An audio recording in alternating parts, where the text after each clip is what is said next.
Jane Birkin n'est plus. La plus française des chanteuses britanniques a été retrouvée morte à son domicile ce dimanche 16 juillet.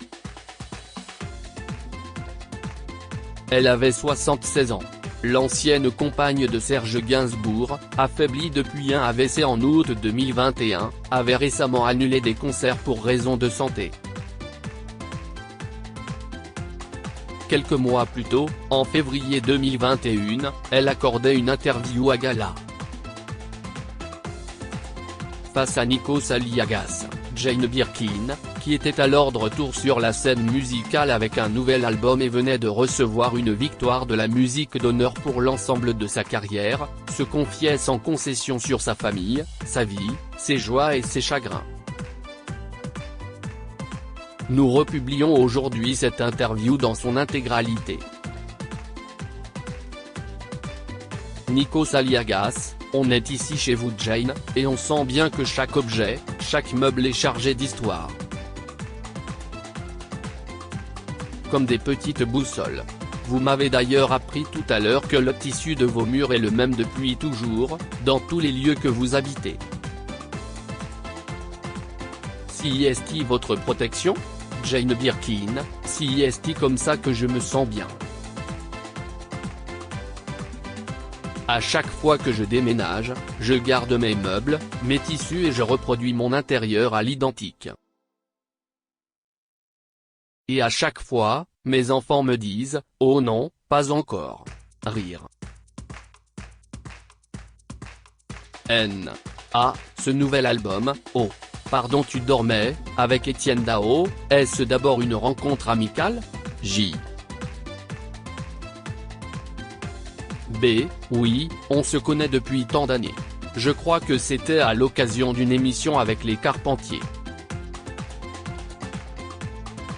Il y avait Claude François, Françoise Hardy, Fanny Ardant, Raymond DeVos et Etienne Dao.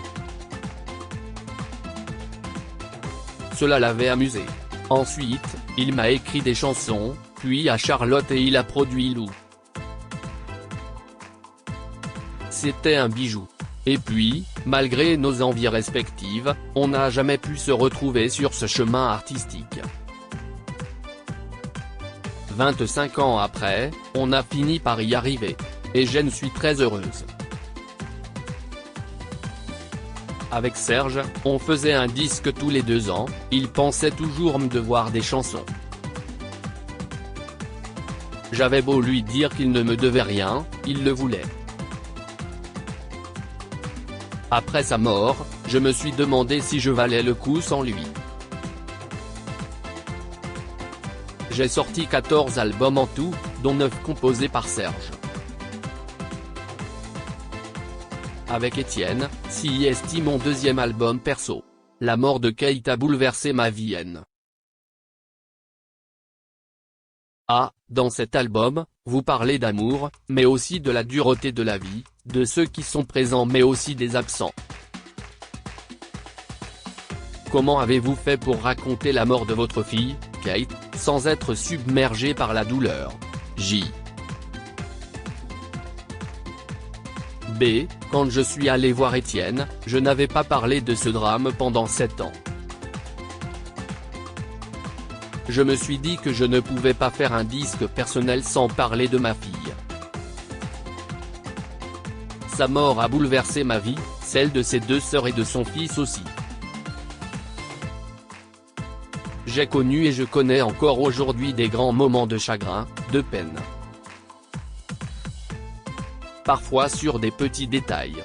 Comme ce jour où je suis tombé sur une paire de ciseaux et un nécessaire de manucure exposé dans la vitrine d'une pharmacie à Lyon, qui m'a immédiatement fait penser à Kate, à ses pieds. Mais pour répondre à votre question Nikos, je suis parti de quelque chose d'intime, d'extrêmement douloureux et je l'ai transfiguré pour le donner aux autres. Cela ne change rien à ma peine. D'ailleurs, on n'a pas envie de guérir, on n'a pas envie de passer à autre chose. Il n'y a pas de date fixe pour la fin d'un deuil. On veut exprimer quelque chose de poétique. Serge l'avait fait pour les 2 sous chics et fuir le bonheur. Ce sont pourtant deux chansons sur la peine absolue que l'on ressent quand on a été quitté. Et il en a fait une beauté. Au moment où l'on se parle, les cloches et les sirènes retentissent comme tous les premiers mercredis du mois dans notre pays. Depuis quand vivez-vous en France, Jane? J.B. Depuis 1968. Et ces cloches vous inspirent quelque chose? J.B. À vrai dire, je n'ai jamais habité aussi près d'une église en France. Je suis comme suspendu au clocher. Rire, en Angleterre, je vivais aussi en face d'une église catholique, à l'époque où je me suis séparé du père de Kate, en 1967 avec le compositeur John Barry, note de la rédaction. On avait une toute petite maison, dans laquelle on fêtait Noël avec Serge et les enfants. D'ailleurs, un jour, au lendemain de Noël, un clochard a sonné à notre porte et nous l'avons accueilli toute une journée. Serge lui a servi du bon vin. En partant, il nous a lancé « Maintenant, je crois au bon Dieu ». Et Serge m'a dit « Il ne sait pas que je suis juif ». Rire. Les cloches qui sonnent m'ont fait penser à cette anecdote. Sourire, dans cet album, il y a Ghosts, un titre que vous chantez d'ailleurs en anglais et dans lequel vous parlez de votre famille disparue, de ces fantômes qui hantent vos nuits. J.B. Vous savez, quand je m'endors, j'espère toujours rêver des personnes qui me manquent. Pour que je puisse les toucher à nouveau, entendre leur voix. Pour moi, la représentation de ces fantômes s'assimile à des anges qui vous emmènent dans leur paradis perdu. J'ai cette chance d'être très ordinaire. Je regarde autour de moi et je vois des photos de vos enfants, de vos animaux, mais pas une photo de vous. Étonnant. J.B. Je trouverais impudique de mettre des photos de moi. Si est comme écouter ses propres disques. Moi, je ne les écoute jamais. Tout comme mes films, mes documentaires, je ne les regarde pas. Je ne suis pas dans la nostalgie et quand j'y suis obligé, je trouve toujours que ce n'est pas aussi bien je l'imaginais à l'époque où je le faisais. Vous n'avez jamais eu conscience d'être une icône? J.B. Oh non. J'ai cette chance d'être très ordinaire et de n'avoir jamais été préoccupé par mon image. Je sors Bella le matin, en pyjama et pantoufles sans aucun problème. Et avec les masques, si est désormais impossible de me reconnaître.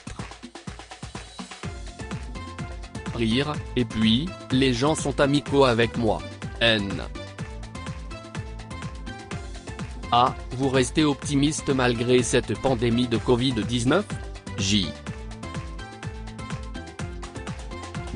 Pendant le confinement, c'était une solitude tellement triste.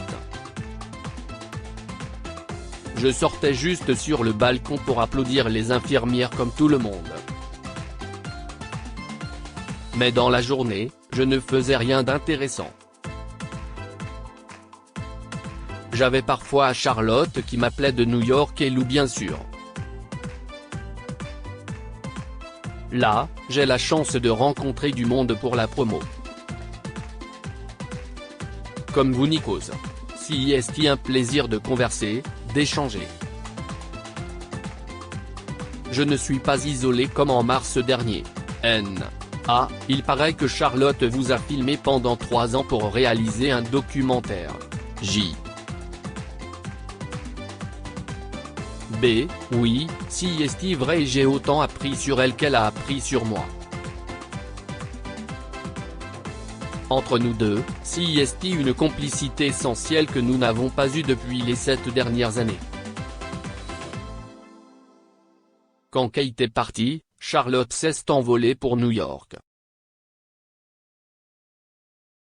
Pour moi, c'était une séparation douloureuse et triste mais que je la comprenais parfaitement bien. En réalité, on n'a pas pu avoir de vraies conversations depuis quelques années, elle est mariée, elle a ses enfants. La possibilité de partir avec elle, en Bretagne, à Tokyo, à New York pour bavarder, pour se dire les choses. Pour moi, c'était une grande émotion. A. 3 filles, 3 amours, vous êtes grand-mère, actrice, chanteuse, qu'est-ce ce que vous gardez de tout ça? De toute une vie passée entre passion et don de soi? J. B. Mes enfants. J'espère que je n'aille pas trop mal fait les choses avec mes filles. Tous les parents formulent cette même interrogation, je pense, même ceux qui n'ont pas d'enfants et qui ont un être cher auquel ils tiennent. Il y a eu tellement de phases, d'histoires, d'épreuves entre nous 5 avec le fils de Kate et tous les autres petits-enfants que j'espère juste avoir été à la hauteur.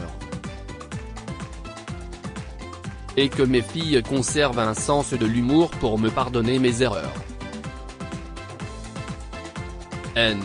A. De l'humour pour s'en sortir aussi? J. B. Non, elles s'en sont sorties merveilleusement. Mes 3 filles ont mieux réussi que leurs parents.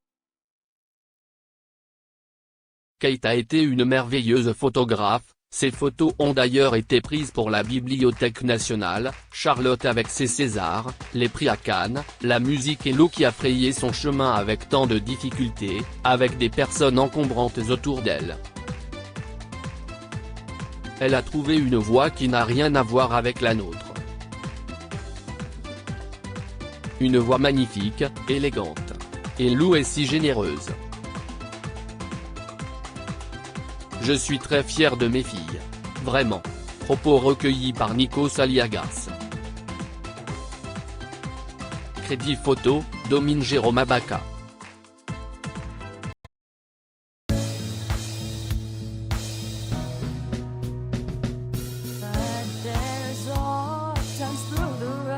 I think you